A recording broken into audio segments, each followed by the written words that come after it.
Hello there, welcome to DaveTech YouTube channel, and in this video I will show you how to watch content on the Channel Fight app.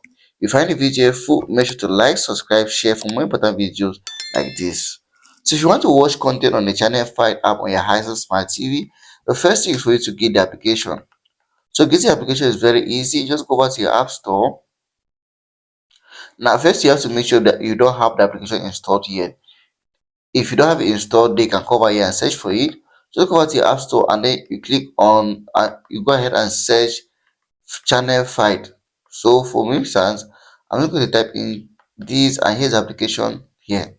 So since I already have the application installed, once I click on it, it's just going to go ahead and launch, and this is how it looks like. So you come over here, you can accept the privacy settings, and then you can go ahead and start watching content on this application. There's a lot of content that you can watch without having to do anything. So you can come over here, here's a menu, you can search, you can browse through and just watch anything you want. So if you find the video helpful, make sure to like, subscribe, and share for more important videos like this.